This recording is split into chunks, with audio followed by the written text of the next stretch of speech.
Alright, so we kick off Smackdown this week with Teddy Long in the ring, and he's basically lobbying for the general manager job on Smackdown. And then we get the return of Booker T, which is it's nice to see him back. Then you get Mr. McMahon coming out there, and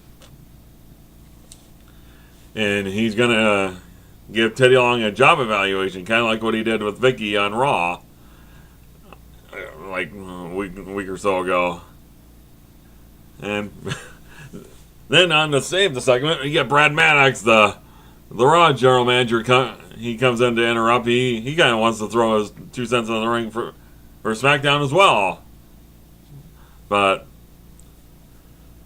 so Mr. McMahon goes on to name Vickie Guerrero as the new SmackDown general manager. I thought Booker T was already in that position, and I know he was out because he had surgery on his tricep or his bicep or whatever the hell it was.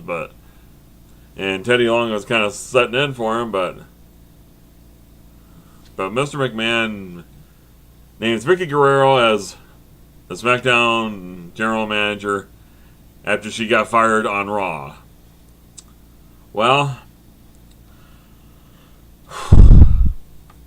I'll tell you what, you can say a lot of things about Vickie Guerrero, and Lord knows I have.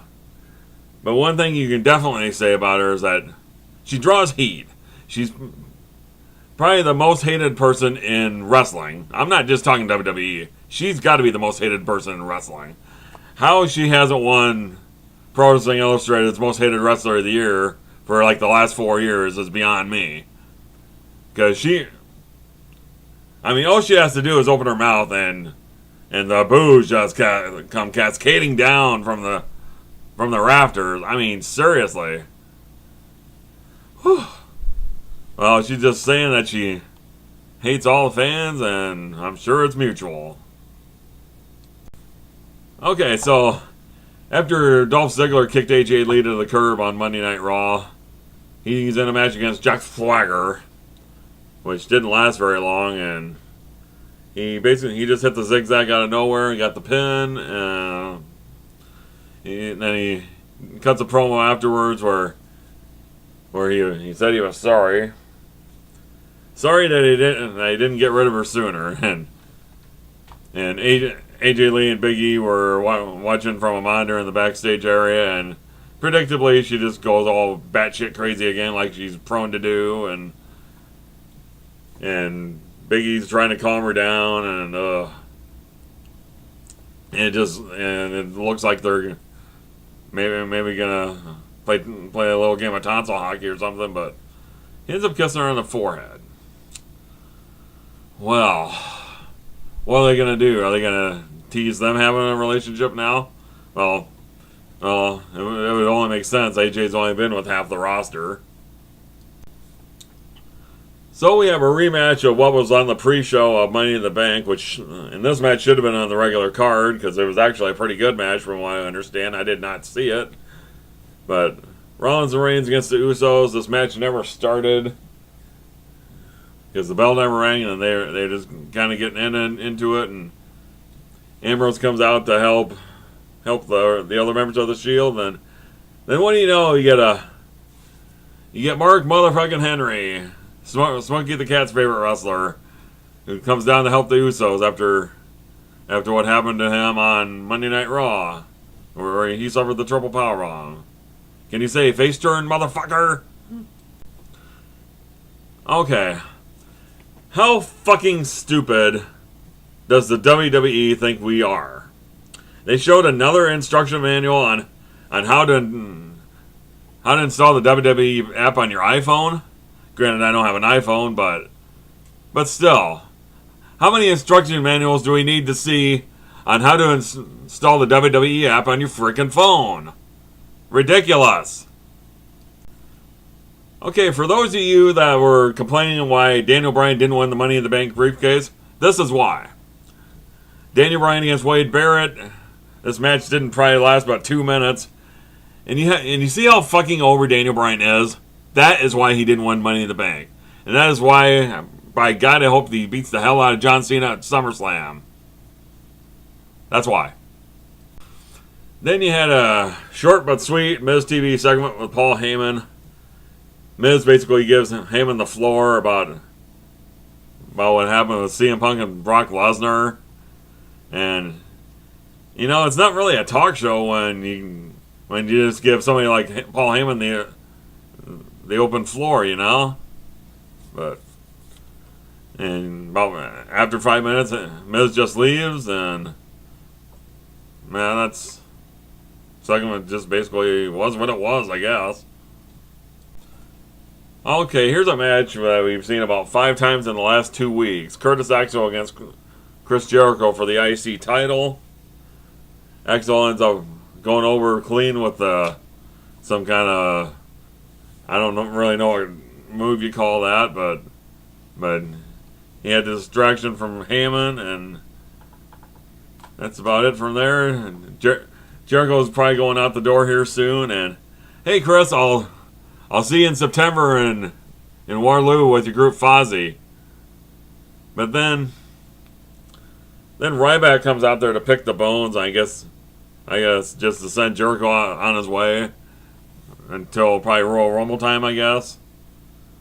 It's like, God, have they really gone this far down to just make Ryback some kind of a bully or some shit? Alright, then you get your SmackDown Money in the Bank winner, Damian Sandow, out there for a promo.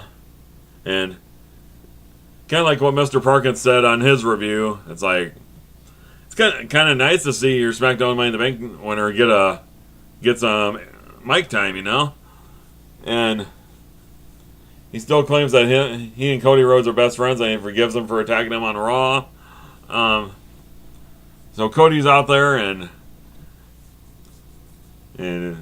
Sandow wants to make him the protector of the briefcase. Well, you know, that's kind of predictable how Cody would react. He attacks him, and he basically chases him to the back, and I'm guessing probably we're going to see some kind of a match between those two at SummerSlam, maybe for the briefcase itself or something like that. But I think it'll be a really interesting feud between these two, and it looks like Cody's face turn is going along quite nicely because he is actually getting some kind of a response, which is kind of more than what he was getting in his last days as a heel. So we get the first appearance on SmackDown in about 8 years for Rob Van Dam against Darren Young of the Primetime Players. You know, it is kind of predictable finish. RVD goes over clean with the 5-star, and that's about what you expect. And I think the Primetime Players deserve better. Like, I don't know, maybe like a face turn, maybe. That would be really nice. Alright, your main event was a match we've never, ever, ever seen before. Alberto Del Rio against Randy Orton. And you know what? It actually was a pretty decent match, but God, but when you've seen one of their matches, you've pretty much seen all of them. But one thing I thought was funny about this match is that they both went looking for gopher holes. I mean, Del Rio was, of course, mocking Orton, but then the Master he did it, and he ended up going over clean on the World Heavyweight Champion, which back in the day would have been like going over clean on the IC Champion. But be that as it may, Orton standing tall with the Money in the Bank briefcase at the end of the show, and there it is. Whereas Monday Night Raw was pretty solid, SmackDown was merely okay in my final thoughts this week. I mean, having Vickie back as your SmackDown GM, it's kind of going full circle, because a few years ago she was doing the same thing when she was involved with Edge, WWE Hall of Famer. But as far as SummerSlam goes, you got your two main matches, Punk and Lesnar, and then Daniel Bryan and Cena.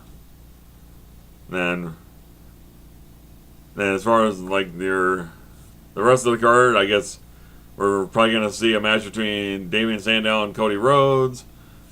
Probably see a match between Bray Wyatt and Kane. And be interested to see what else happens with the rest of the card. So, one thing is for sure, you'll probably see Miz in the pre-show or something. I mean, because he seems to be the master of the pre-show match. But anyway, I am Marvelous Mark, and I am gone for now, and I'll see y'all later.